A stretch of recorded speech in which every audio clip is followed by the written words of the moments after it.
You would make me a tyrant. I would make you a queen. Fair as the sea and the sun. Stronger than the foundations of the earth. Welcome to WatchMojo, and today we're counting down our picks for the top 10 differences between the Rings of Power and the books.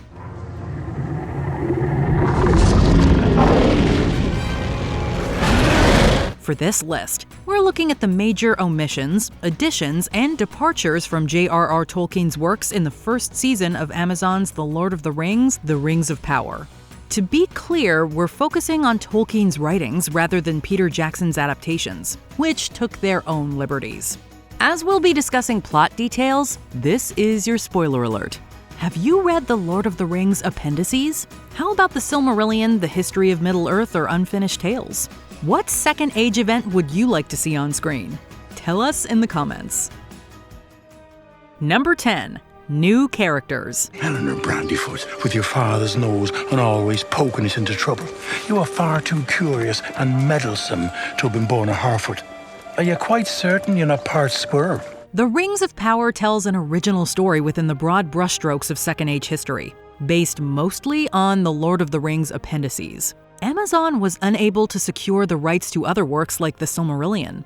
Tolkien's writings on this period are collections of stories with an almost biblical feel, rather than the conventional narrative of a novel. The show's writers have filled the gaps with a new story and new characters, such as Nori, Arondir, Bronwyn, Theo, Disa, the Dweller, and Halbrand. Adar is also new, although the existence of an earlier orc with elven features makes some sense given their origin. This is the night.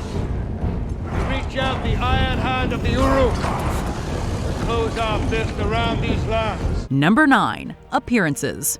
Past is with us all, whether we like it or not. There's a lot of argument over what Tolkien's elves looked like. Fun fact, some older elves had beards. Tolkien doesn't describe elvish ears as pointed anywhere in the books, although remarks in his letters and notes might support the idea.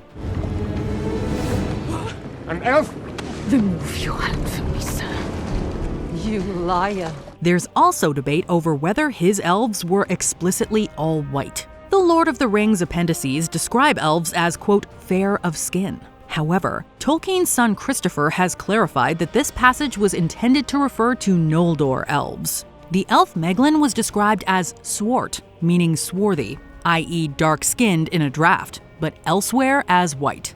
The Rings of Power features pointy-eared elves and allows for different skin colors. There are also people of color in other races, such as dwarves and Harfoots, whom Tolkien described as, quote, browner of skin. Number 8. The elves' departure from Valinor. We left Valinor, our home, and journeyed to a distant realm, one filled with untold perils and strange creatures beyond count. Do omissions count as differences? A show can only go so deep into backstory. But we love talking about Middle-earth history, so we're going to include this one.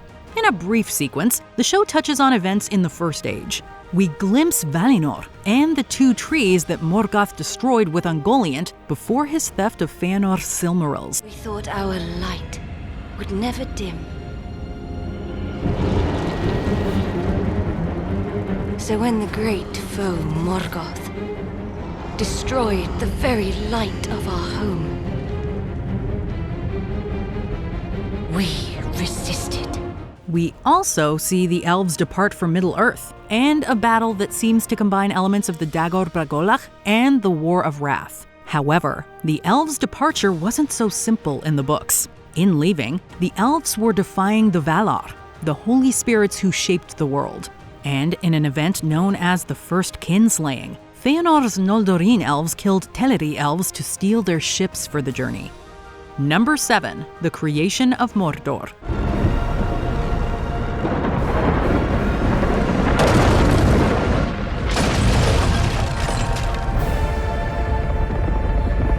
Morgoth corrupted men in the east, whose descendants the Rings of Power has dwelling in the Southlands. The lot you lump us in with died off 1,000 years ago. When are you people gonna let the past go? Although Morgoth created Mount Doom, his seat of power, Autumno, and later Angband, lay far in the north. Only in around the year 1000 of the Second Age did Sauron settle in Mordor. building his tower Barad-dûr. However, the means by which the Dark Lord's minions transform Mordor into a bleak wasteland in the show are new. The key that opens the dam and triggers Mount Doom's eruption recalls the sword Gurthang and the Witch King's Morgul blade, but could also be an original artifact.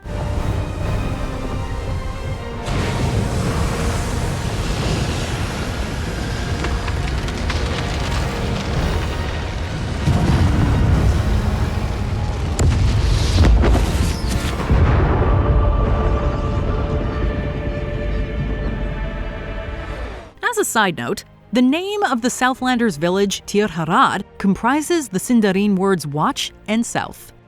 Number 6. The Harfoots and the Stranger. There's a sweet smell on the air this way. When in doubt, Eleanor Brandyfoot. Always follow your nose. While hobbits didn't appear in recorded history until the Third Age, their origins harken back to the Elder Days. Before settling in the Shire, they lived east of the Misty Mountains, as depicted in the Rings of Power, and were divided into 3 breeds: Harfoots, Stoors, and Fallowhides. So far, the show focuses on Harfoots, who were the most numerous. Their adventures here are new, but fit within Second Age history. As for the stranger they rescue, well, in his later writings, Tolkien did have 2 Istari, the Blue Wizards, arriving in the Second Age.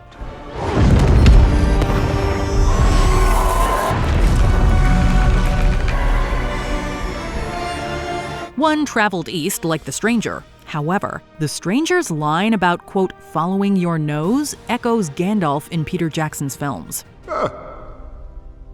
It's that way.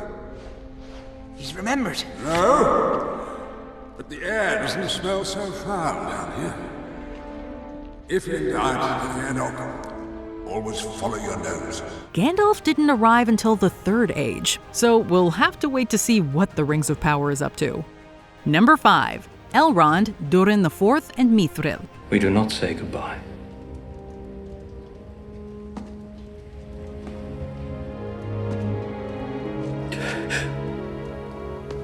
We say no more.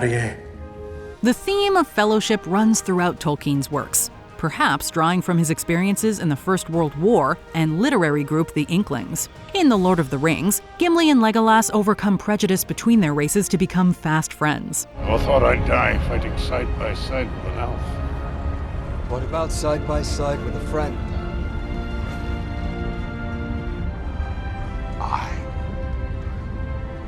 I could do that. The Rings of Power has Elrond and Durin IV build a similar bridge. However, although a friendship did arise between the elves of Eregion and the dwarves of Khazad-dûm in the books, Elrond's role in it was created for the show. So was the myth about the origin of Mithril. On one side fought an elven warrior, with a heart as pure as Manwë, poured all his light into the tree to protect it. On the other, a Balrog of Morgoth channeled all his hatred into the tree to destroy it. Elves do fade outside of Valinor, as their immortal spirits overwhelm their bodies, but only in the show is Mithril proposed as a solution. Number 4. Halbrand. Tell me your name. I have been awake since before the breaking of the first silence. In that time, I have had many names.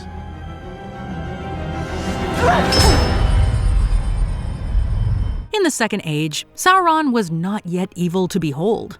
And while Gil-galad and Elrond rejected his overtures, he deceived Celebrimbor and his smiths into forging the Rings of Power. The Silmarillion elaborates that Sauron presented himself as Anatar, the Lord of Gifts, and told the elves that the rings would make Middle-earth as blissful as Valinor. Well, that is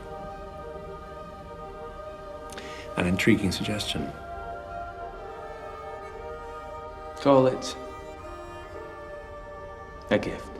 The reveal of Halbrand as Sauron in the Rings of Power Season 1 finale puts a different spin on this tale. It's a notable departure from lore, although it does add a note of unpredictability, keeping viewers guessing throughout the first season as to Sauron's real identity. Number 3. The Forging of the Rings. Supposing we've been using too much force. Meaning what? Meaning that the metals shouldn't be forced to join, but more drawn, or coaxed. In both the books and show, Celebrimbor crafts the 3 Rings of Power using Sauron's teachings, after the Dark Lord's departure from Eregion. We must make 3. 3? Why 3? 1 will always corrupt. 2 will divide. But with 3, there is balance. However, in the books, these 3 are the last to be made, after a series of lesser rings and 16 great rings. 7 of the latter are given to dwarf lords and 9 to mortal men. It took centuries of learning and crafting before the rings were finally completed. I need gold and silver from Valinor. True creation requires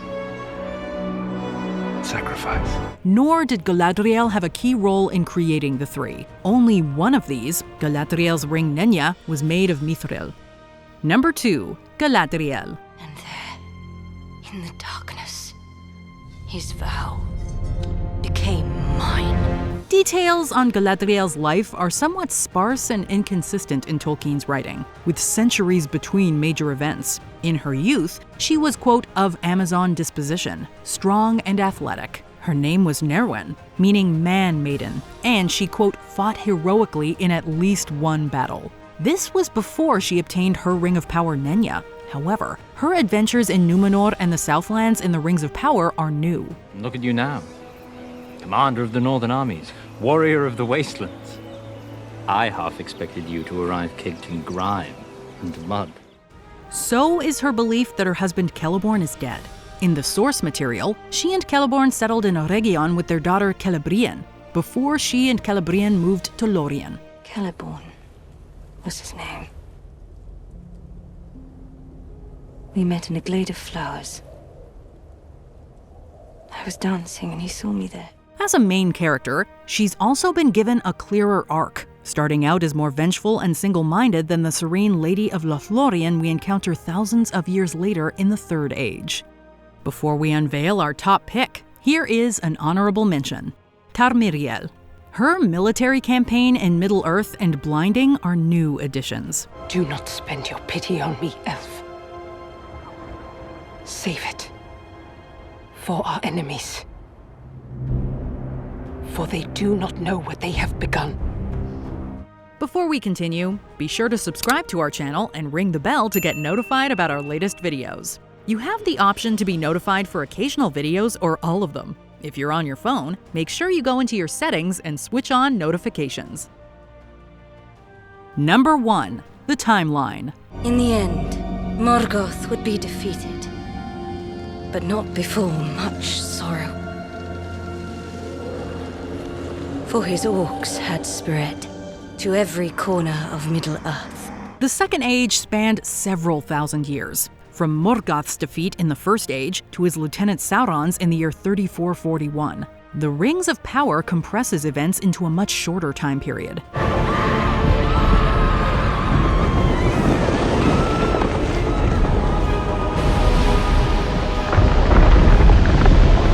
This showcases more of Middle-earth's history within a continuous narrative and with a set cast of characters. Men were long-lived in those days, but not that long. It means that across the show's 5 seasons, we'll see the forging of the rings in around the year 1500, the fall of Numenor in 3319, and the last alliance of elves and men that closed out the age without major time jumps.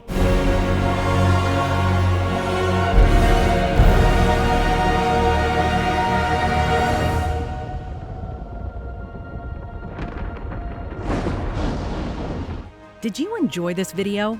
Check out these other clips from WatchMojo, and be sure to subscribe and ring the bell to be notified about our latest videos.